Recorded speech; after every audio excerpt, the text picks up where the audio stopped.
Good afternoon. Welcome to this episode of Game Related. This week we are doing our Veterans Play tournament, and we will also be interviewing Miss CeCe Mazyck.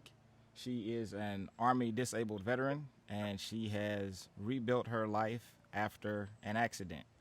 And she is going to share her story with us this afternoon. So, Miss Mazyck, thank you for joining us. How are you?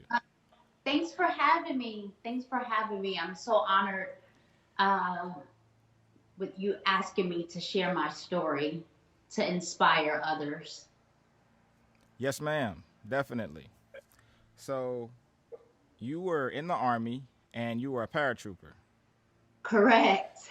So, how long were you in the Army, or how long were you serving before you Okay. had your accident? Initially, I was in college at Barter Fashion College in Atlanta, Georgia. And my first year in, I decided that I needed more education. So, with me having a strong military background, with my family being in the military, I knew that they could pay for college. So, what I did was I joined the United States Army Reserve during that first year of college. I completed basic training in AIT at Fort Jackson. And then after that, I went back to school to Barter Fashion College in Atlanta, Georgia. And I graduated. After I graduated, I went active duty. I just, something about the military, I fell in love with. So that's initially I went for school, but came to love the Army and its mission. And like you stated, I, of course, went to jump school and I joined the famous 82nd Airborne Division, Fort Bragg, North Carolina. And Outstanding. after 6 years of jumping and becoming a jump master, which was a huge accomplishment while being a single parent, November the 26th, 2003, doing a routine jump, I was hit by a gust of wind as I exited the C-130 aircraft. And that wind caused my parachute to collide with a fellow jumper. And as we used our training to separate the parachute, it did not work. So we were discussing what type of PLF, which is a parachute landing fall, we would do. And this, just imagine coming down and you are colliding with a jumper, and this is the ground, and we're coming down. And as soon as we were about to hit the ground, our parachutes broke loose, leaving me with no time for a proper landing. So Mm. I landed with my feet and my knees totally straight, and they are supposed to be slightly bent, and then you go with the momentum. Either you do a right or a left PLF, whichever the wind blows. So I landed with my feet and my knees totally straight, and it was like a boom. Mm. So, yes. So that caused me to have a severe contusion of my back. I broke my L1 and L2 vertebrae. I was paralyzed on impact. So at that time, of course, I didn't know I was paralyzed. I just felt the pain in my back. And of course, when I woke up, the only thing I remember at that particular time was them cutting off my boot. I woke up days later in Cape Fear Valley Hospital, which is in Fayetteville, North Carolina, outside of Fort Bragg. And when I woke up after the surgery, my mom told me that the doctor's diagnosis was that I would never walk again. And I'm going to tell you, when she told me that, I did not believe it. I did not believe it with all my heart. I'm like, yes, I could feel it in my heart and in my soul. I knew that I had to make a decision. When the doctor says one thing, but I know that God says another thing. I felt it in my spirit that I knew I could do it. So, and then my son too was on my mind. My son was only one at the time. He was only 1 year old. So, um, what happened at that point was I begged the doctors and the nurses to try to get me up so I could walk. So I remember wheeling past a therapy room after one of my x-rays, and I saw two silver bars that you can balance yourself on. And I asked the doctors to actually try to get me up, to try to help me to walk. And at first they were like, no, they didn't believe it. So I finally got the chance, and they saw I had little movement in my legs. And so at that particular time, they, I guess, got on the horn, and they medevaced me to the Augusta VA in Augusta, Georgia. And that is a big hub where they service, of course, spinal cord patients. And from that point on, it was hard work and determination with trying to get the movement back in my legs. And I actually went through the hardest rehabilitation that I felt like I couldn't walk 2 steps without vomiting. I'm going to say that, Wow. for lack of a better terms. Yes. And then I had like this turtle shell on my back, of course, because I was still healing, to keep me upright. So, and aquatic therapy as well helped me to regain the little movement that I have gained. So, being with that said, during that rehabilitation process, I was asked by one of the therapists about sports.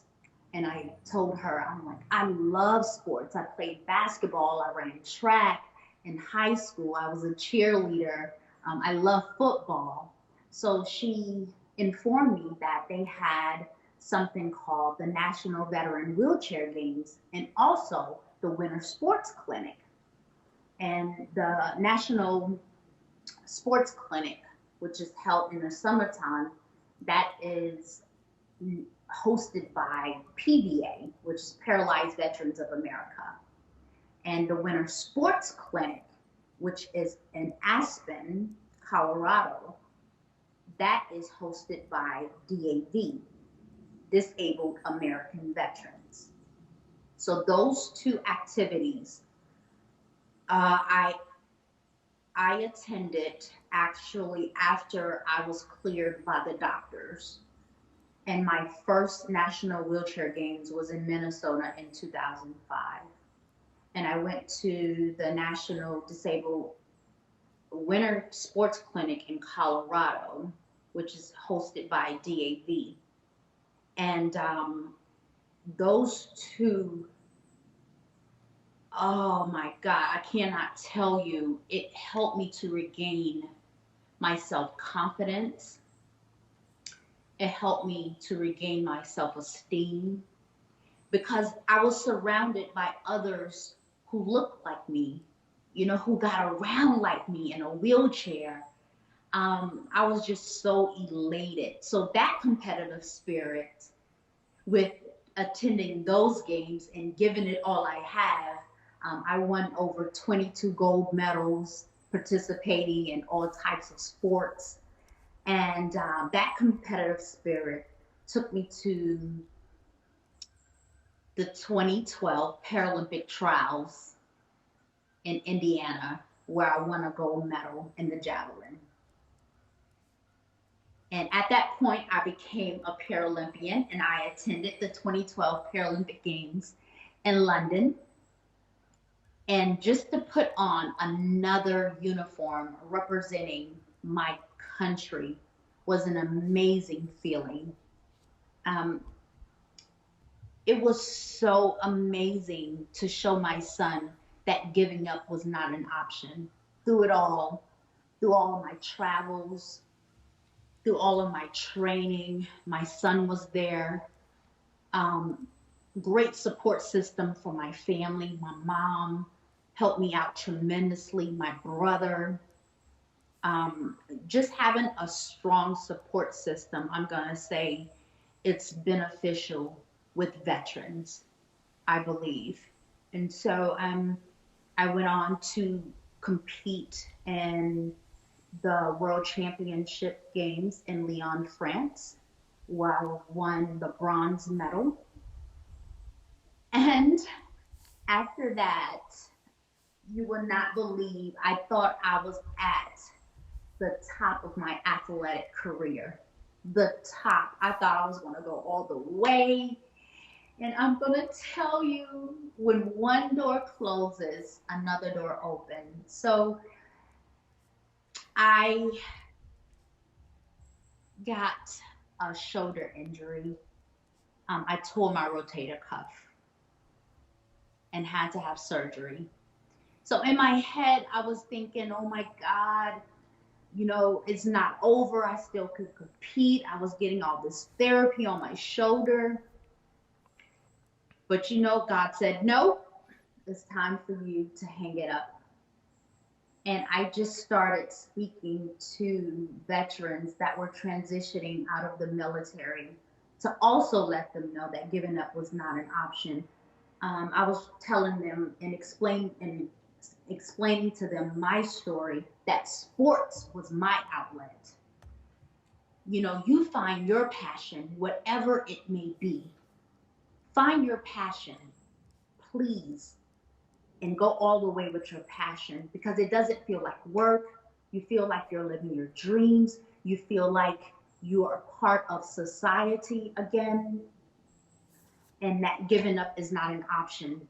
And then living life outside of your comfort zone is where your life truly began. And so I started speaking to different companies. I started speaking as an ambassador for the Paralympics and also DAV. DAV, Disabled American Veterans, has given me an awesome platform to share my story and to just be beneficial to other veterans, especially females. Outstanding. That's a pretty amazing story. Um, so I'm gonna go back a little bit and ask about um, your mindset in the immediate aftermath of what were you thinking when they said, "CeCe, you're not gonna walk again." What was your thought process, and um, how did you mentally get through what I'm sure was a very trying time for you, going from fully able-bodied to learning how to adapt to your uh, new circumstances? I'm gonna tell you, at first, it was heartbreaking to me. Just thinking about that morning where you get up and you don't think, you go about your day, you don't think anything traumatic is going to happen to you. So you go from walking, getting your child ready for daycare, and you go on this jump, and all of a sudden your life has changed drastically. Of course, I was upset, I was confused,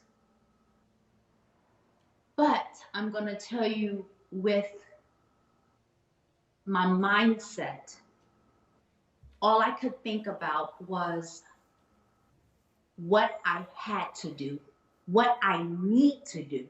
Even if I was confined to this wheelchair, I believe that my son, and I know that my son was my motivation to carry on, because I did not want anyone to raise my son but me. That was my responsibility. I didn't want to fall back in the tradition where grandparents raising children. I just had that mindset where I just had to not give up and to prevail. And I knew I could do it. I knew I could do it. Even though if the situation was different, I still believe that I could do it. Definitely. What were the resources that, and you mentioned that they brought sports to you, but what other resources did you need in order to uh, regain some semblance of normalcy to your life? How did you? What kind of resources did you get immediately after your injury, and did they provide you with any mental resources to deal with the what I'm sure was the emotional and mental trauma of the event? Absolutely. Absolutely. Augusta VA is amazing. They provided me with, of course, a therapist to speak with. And I did that daily. Daily. I had a session, an hour session, talking to my therapist. And it was a, I'm going to tell you, a trying time to actually talk about it, to get through it, and knowing what was on the other side, what I had to deal with. Um, so, yeah, they provided me with, of course, what is called, when you go through trying to get dressed again, occupational therapy. Yes, Mm, occupational therapy, physical therapy. I mean, all of the therapy that you can think of, it was provided for me. All the resources I needed in reference to getting out of the military, that was provided as well. My paperwork was done, transitioning me out of the military into civilian um, life. But DAV, PVA, DAV again stands for Disabled American Veterans.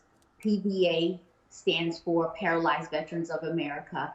Those two um, nonprofit organizations were amazing as well.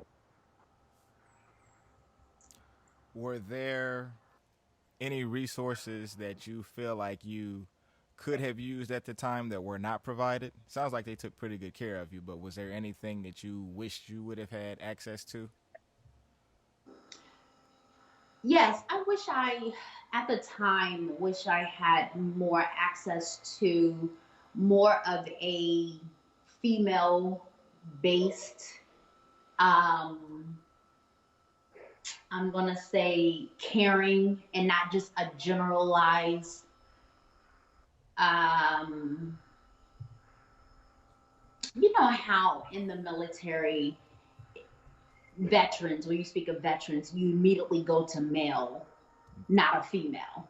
True. So at the time, yeah, I wish there were more of a female based entity that I could have spoken with and get some pointers from a female perspective on how to care for yourself and not just a generalized, you know, this is how we all do it. Gotcha.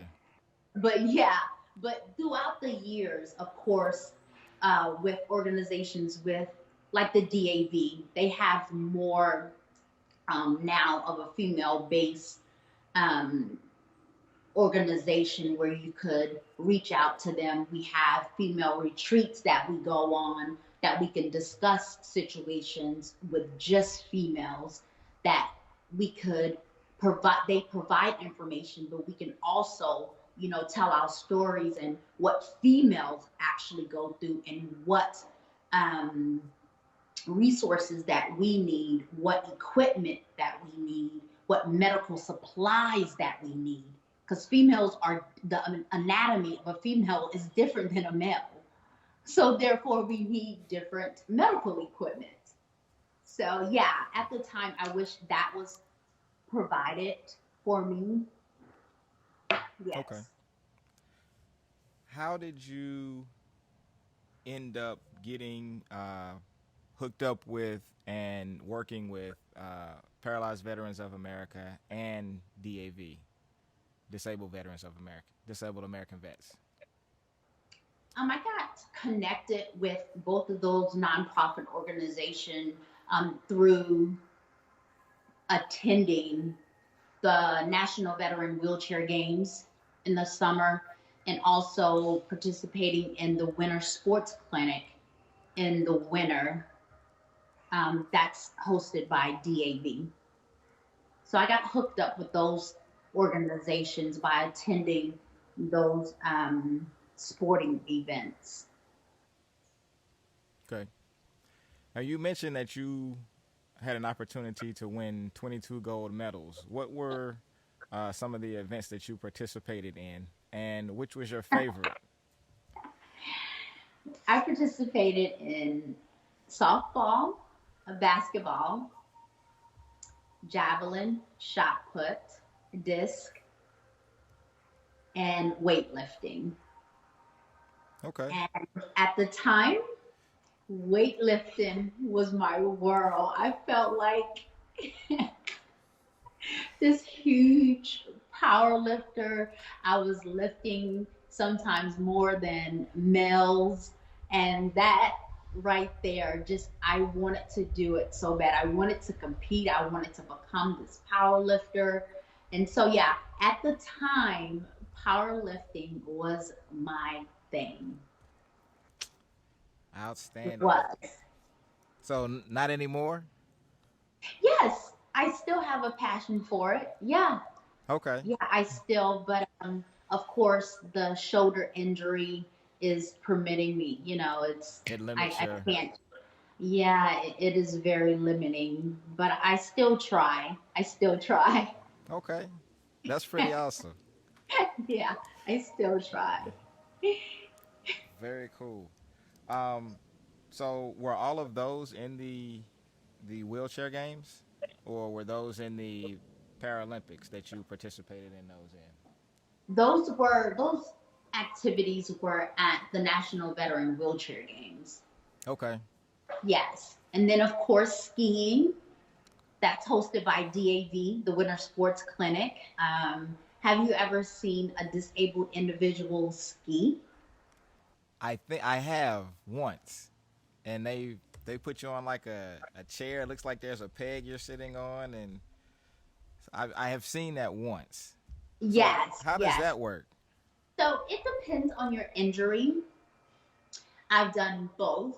I started standing up with this apparatus that kind of holds you up and it has um, skis underneath it, but it also has like another entity that, of course, you can hold your balance on. And I could, um, it's like an arm rest where I Okay. could rest my arms on. And of course, I'm going to tell you, do you know that we're being tethered, of course, by someone? Oh no, I didn't know that. Yes. Okay. Yes. Because we don't know the slopes. Ah, that's true. Yeah. Yeah, so we're being tethered by an individual that has, of course, skiing experience. So tethered by this rope, and they're telling us, turn left without riggers, Gotcha. outriggers, turn left, turn right, and they can slow us up, or they can let the reins go, the ropes go a little bit so we can go faster. And then after years, you begin to learn. And so you can go on and ski by yourself without being tethered. The more you do it, the more you practice, the better you'll get at it. Ah, that Yeah. makes sense. So doing things like that, it is such a fascinating thing to see, to witness. And I would advise anyone out there to just go online, look it up. It is an amazing, amazing thing to see disabled veterans compete. It's also rehabilitation. Not only physically, but mentally for us as well. Okay. What so you feel like being able to get back out and compete athletically and physically and doing things with your body kind of helps return you to a semblance of Normalcy. normalcy? Absolutely. Okay. Absolutely. Yes. Yeah. When I first started trying to get back out there, after I was released from the hospital, I'm going to tell you, I was afraid to get out to even pump my own gas because of people staring at me. So that weighs on you or any veteran, I would believe. You get in the stares, or what happened to her, or, why is she walking with a cane or a forearm crutch, or why is she in a wheelchair? Yeah. But I feel like the more you do it, the more you get out there, the better off you'll be, the more practice you get. And what I say is, once you start living life outside of your comfort zone, that is when your life truly begins. And so that's what I did. I lived life outside of my comfort zone, and it's all about mindset. You have to put it in your mind that I'm going to do better. I could be better. This will not defeat me. I will win. So, how many of the activities and the sports that you participated in since your injury do you think you would have participated in had you not had that injury? How many of those were outside of your comfort zone? I'm going to say the track and field part.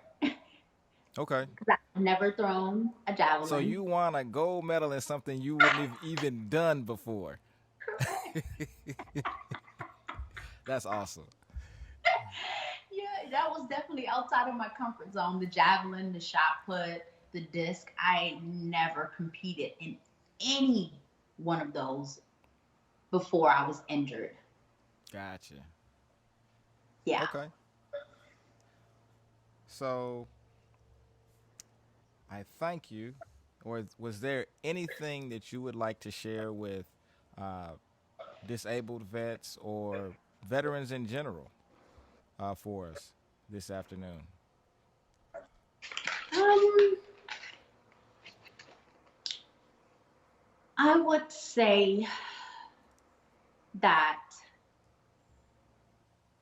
first of all, I would like to thank the men and women who served our country, all of the veterans. And I would also say, if you are a veteran or a family member of a veteran, I advise you to seek out organizations such as DAV, Disabled American Veterans, or Paralyzed Veterans of America. Um, they are such a great resources for you and also for your family members to learn more about your injury, and for you to learn more about your injury, about yourself, and how you can get back out there. So I advise anyone to please find a great support system. That is my thing. And thank you all for serving our country. Well, thank you. And happy Veterans Day to all of the veterans. Yes, happy Veterans Day. Thank you Thank for your service. And as Miss CeCe Mazyck stated earlier, live life outside of your comfort zone. She is CeCe Mazyck. I am Dwayne Meekins. Thank you for joining us. We appreciate it. Happy Veterans Day, all. Have a great day. Thank you.